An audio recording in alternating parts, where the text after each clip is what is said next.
que eu recebi do Senhor e também vos entreguei.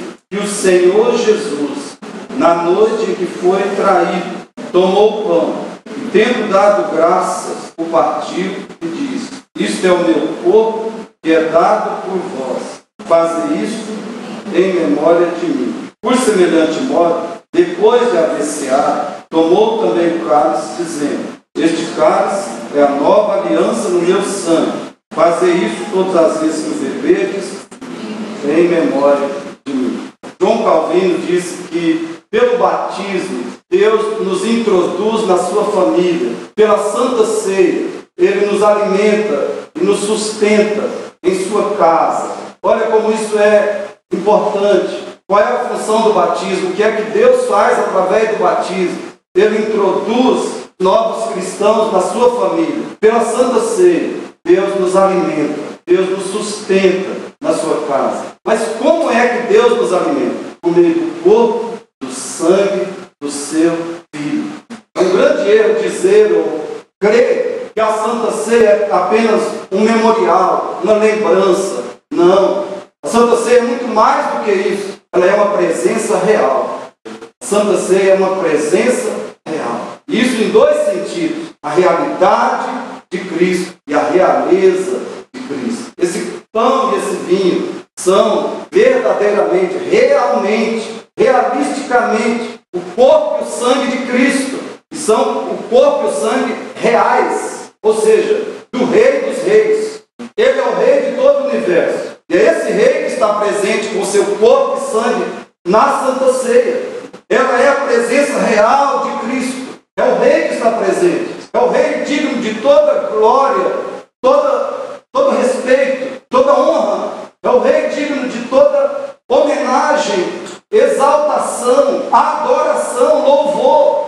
Portanto, nós devemos participar da ceia com um espírito de celebração, de gratidão, de alegria, de louvor, de liberdade. Mas, ao mesmo tempo, nossos corações precisam estar repletos de temor, de reverência na ceia do Senhor.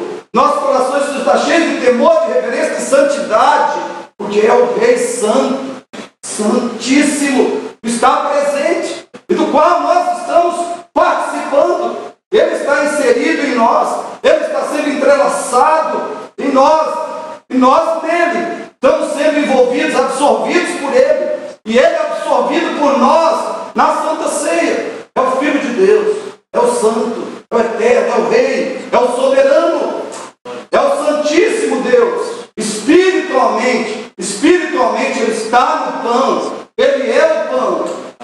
Espiritualmente Ele está no vinho, Ele é o vinho.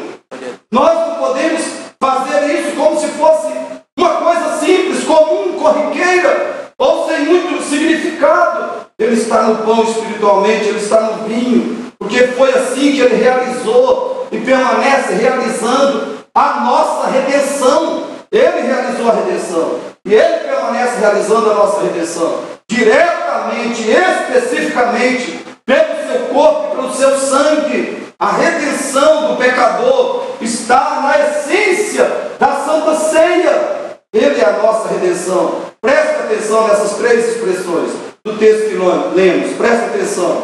Juntos. Na noite em que foi traído. Verso 23. Na noite em que foi traído. Verso 24. Isso é o meu corpo, dado por vós.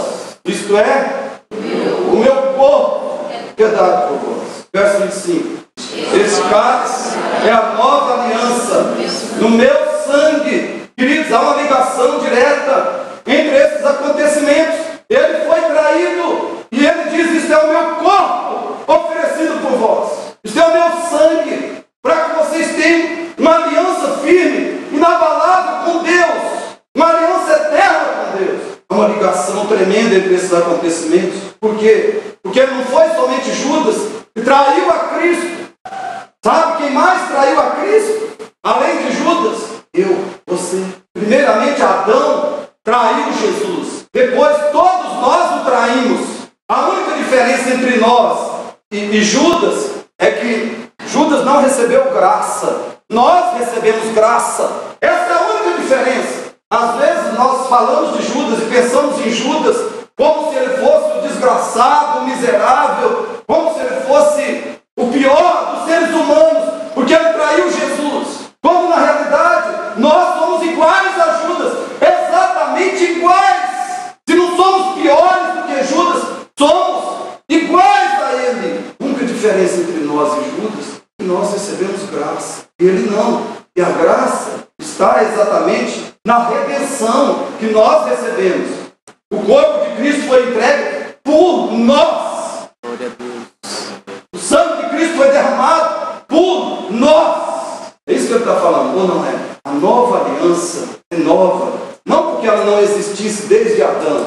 Escute isso. A nova aliança é nova, não porque ela não existisse desde Adão. Mas a nova aliança no sangue de Cristo é nova porque ela convalida todas as outras alianças. A nova aliança não invalida as antigas alianças. É preciso você ter convicção disso. Nós, a gente promove uma descontinuidade. A gente faz uma descontinuidade imperdoável entre a velha e a nova aliança. E não existe essa descontinuidade. Não existe essa quebra, esse rompimento da aliança de Deus com o seu povo. Nunca existiu. A nova aliança não é uma quebra do rompimento com a velha aliança. É isso que leva pessoas a desprezarem o Velho Testamento, a desprezarem a lei e achar que tudo do Velho Testamento, da lei, já não vale mais nada para a igreja. A nova aliança não invalida as antigas alianças. Ela convalida, ela é uma convalidação de todas as alianças anteriores.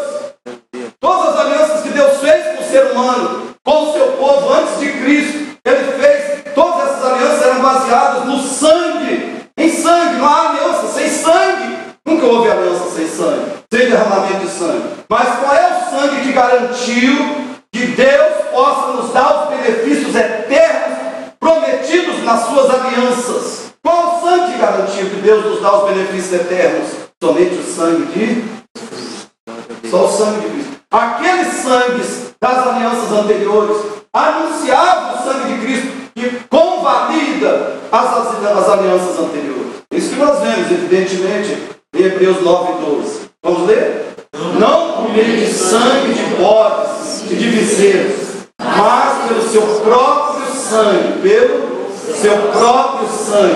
entrou no Santo dos Santos, uma vez por todas, tendo obtido eterna redenção. Aleluia. Aleluia. Queridos, a palavra redenção significa resgatar pelo pagamento do preço exigido pelo resgate. É isso que significa redenção. Resgatar pelo pagamento do preço exigido pelo resgate.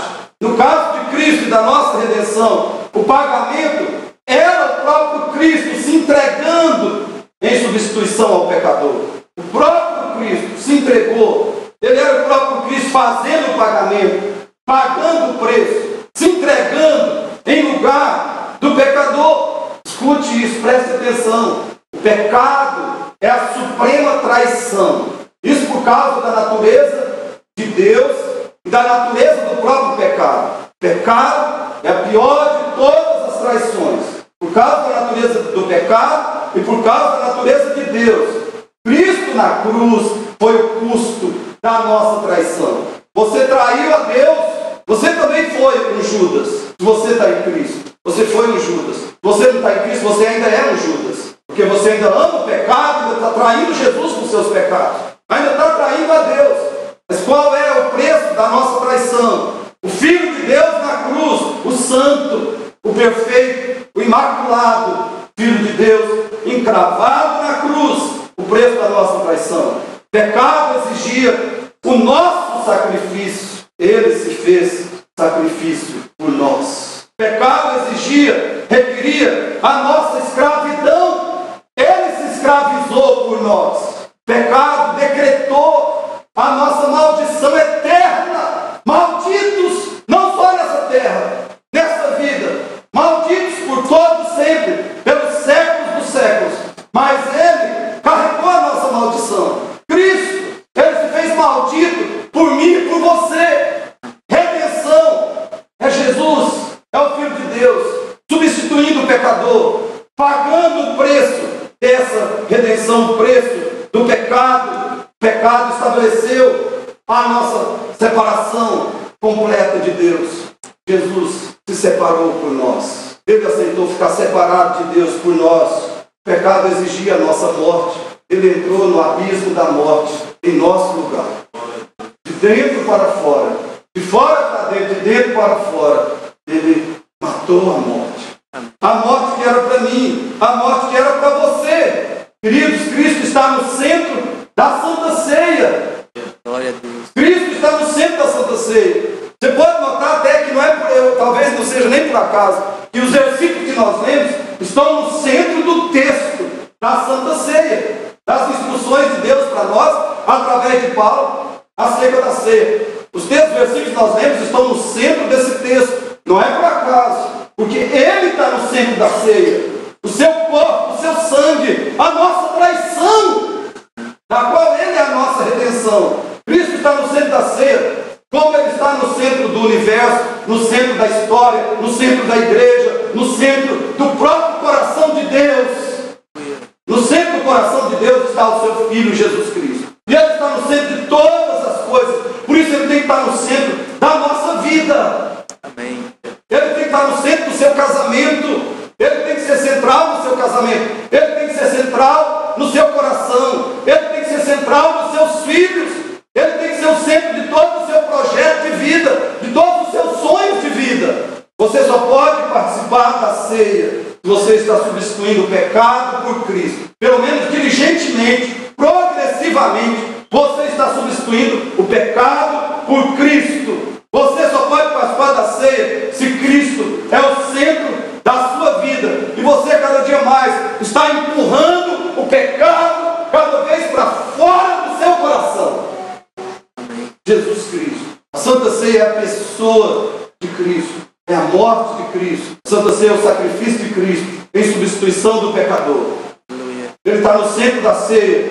E quando nós tomamos a ceia, e nós queremos dizer que Ele é o centro das nossas vidas, que Ele é a nossa inspiração, que Ele é a nossa motivação, que Ele é o nosso propósito, que Ele é o nosso projeto de vida. Ou seja, tudo que nós fazemos o tem como alvo, como objetivo. A Santa Ceia quer dizer que Cristo tomou a nossa pobreza e nos deu a sua riqueza. Amém. A Santa Ceia quer dizer que Cristo suportou a nossa fome e o nosso vazio de Deus para nos alimentar e nos preencher com Deus. Aleluia. A Santa Ceia significa que Cristo se revestiu dos nossos pecados e nos revestiu com a sua santidade. Glória a Deus. Ele nos declarou santos diante de Deus, porque Ele nos revestiu com a sua santidade. A Santa Ceia quer dizer que Cristo absorveu a nossa morte. Aleluia. Glória a Deus. E Ele injetou em nosso corpo e alma a sua imortalidade. Oh, aleluia, Senhor. Obrigado. Somos agora espiritualmente, somos agora fisicamente imortais, porque Ele absorveu a nossa morte e injetou em nós a sua imortalidade.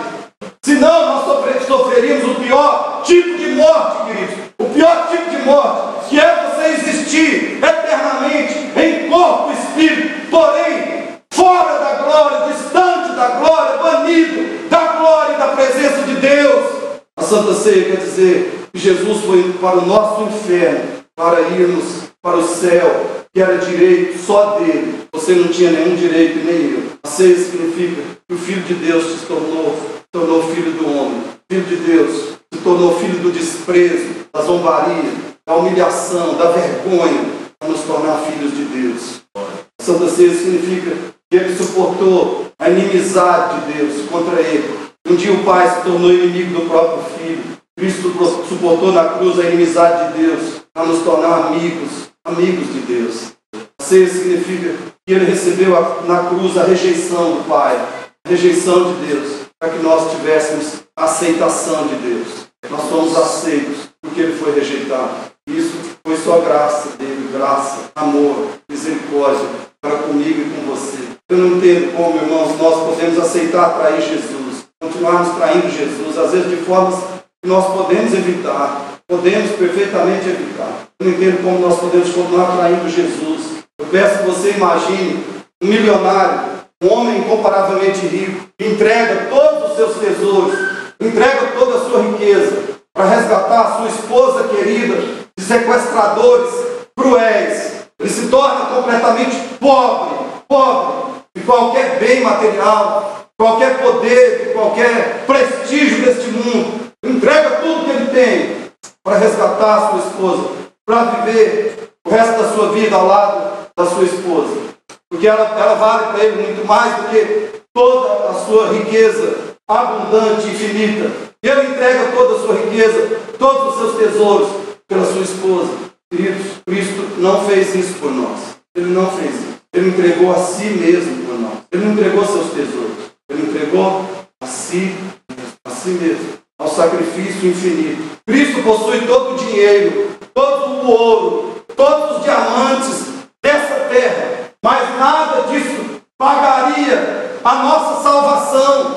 Cristo possui, ou seja, Ele é o dono de todos os anjos, de todos os mais belos, poderosos, santos, esplendorosos anjos. Mas ainda que Ele entregasse todos os seus anjos, não poderiam pagar pelos nossos pecados. Ele teve que sacrificar a si mesmo, de modo que ninguém jamais se ofereceu e sofreu algum tipo de sacrifício. Ele se entregou, ele se sacrificou, entregou seu corpo, seu espírito, seu sangue. Nós nunca faremos ideia do que significa a ira de Deus.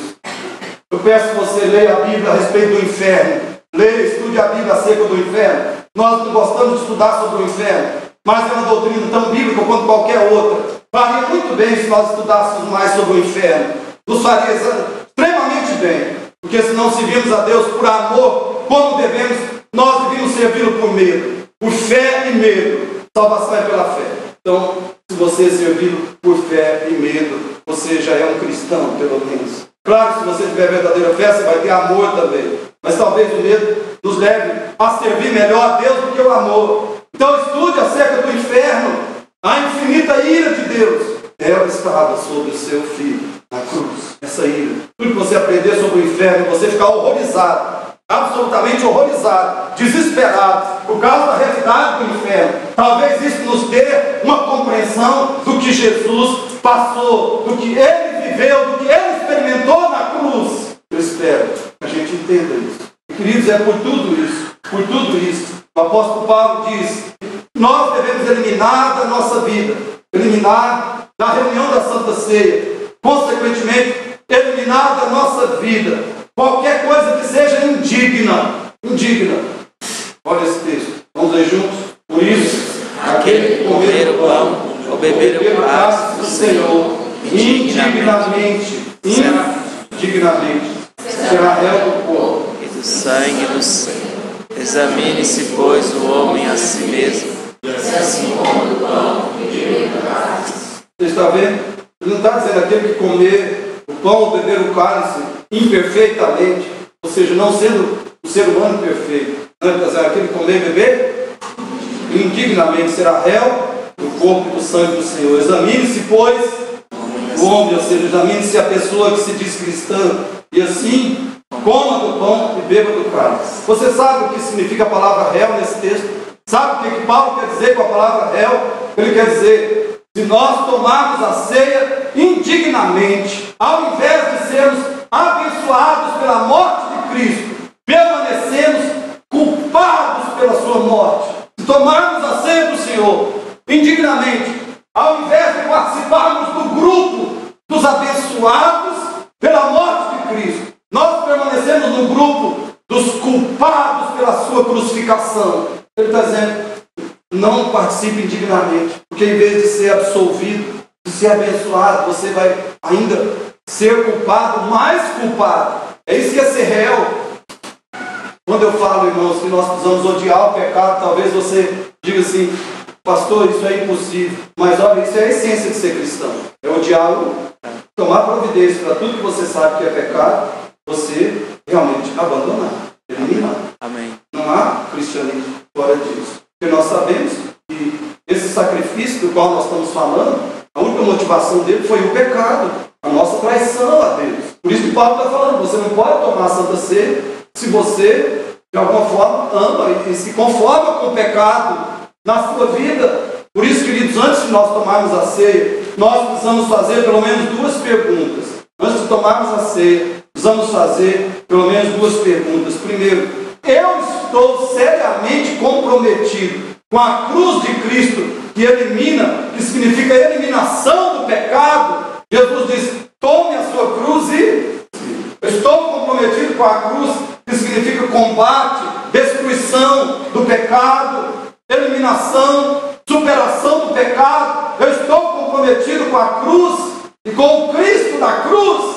Vamos aplicar isso em cada questão da nossa vida. Talvez tenha questões que nós sabemos que entristece o Espírito Santo, que é pecado, que ofende a Deus, mas nós não estamos tomando providência nenhuma. Deixa eu te perguntar, sua esposa está contente com você? Eu estou falando isso porque a gente fala de pecado e parece que é pecado, é adultério, eu não estou roubando, eu não estou mentindo, né? Não estou sendo corrupto igual os políticos lá de Brasília, eu não sou nenhum, como é que é o Cunha lá, primeiro nome? Não estou sendo nenhum Eduardo Cunha. Eu quero perguntar, sua esposa está contente com você? Seu marido está contente, está satisfeito com você? Seus filhos não te respeitam, não te obedecem? Será que não é por pecado seu? Seus pais estão contentes com você, que se diz um cristão? Seu patrão está satisfeito com você? Seu empregado está satisfeito? Com a maneira que você tem sido empregado, que você tem trabalhado? Pessoas que eu observo, que olham para você, não só aqui na igreja, mas em todo lugar, qualquer lugar, que olham para o seu vestuário, identificam você como um cristão? Suas palavras revelam que você é um cristão? Sua linguagem revela que você é um cristão? A sua televisão é santa? É o cristão que santifica as coisas, não é? Paulo diz lá em 1 Coríntios 7 que a esposa santifica o marido. A esposa incrédula santifica ele é ímpio, ele é filho de Satanás. Mas se a esposa é de Deus, é de Cristo, ela santifica o seu marido. Então a sua televisão é santificada, a sua internet é santificada, a sua língua é santa, o seu dinheiro é santo. Para que ele é utilizado? Para que você utiliza o seu dinheiro? Como é que ele é gasto? Em necessidades reais, verdadeiras? Quando você tira R$50 ou R$100 do seu bolso, ou quando você gasta R$10, Deus, observando aquilo, fica satisfeito, fica feliz com essa utilização, esse destino que você está dando ao seu dinheiro. Irmãos, se nós não estamos empenhados em ser santos, nós não podemos participar da Santa Ceia, porque a ceia é santa. Por isso que é chamada de santa. Porque Cristo é santo. Porque o corpo dele é santo. O sangue dele é santo. Mas nós não faremos isso. Nós não viveremos assim porque somos forçados ou obrigados. Nós viveremos assim porque amamos a Cristo. A nossa alegria é viver assim. Amém. Porque amamos a Cristo. Aí sim, isso revela que nós podemos participar da ceia. Porque o nosso amor é Cristo. A nossa alegria é Cristo. Então viver esse estilo de vida santo, para nós não é nenhum fardo, nenhum constrangimento. Glória a Deus. Eu digo, irmãos, que a vida cristã é a vida mais gloriosa e maravilhosa que existe. Não existe vida nesse mundo. É o único estilo de vida glorioso, maravilhoso, realmente feliz, é viver como cristão, como discípulo de Cristo. E se é assim que nós pensamos, e se é assim que nós vivemos, então nós podemos participar da ceia, porque realmente amamos a Cristo, temos alegria nele, ele é nosso prazer, ele é nosso regozijo. Então o nosso coração está preparado para participar da ceia. E a segunda pergunta que precisamos fazer: eu estou vivendo e agindo com amor e dedicação aos meus irmãos em Cristo? Estou vivendo e agindo com amor e dedicação aos meus irmãos em Cristo?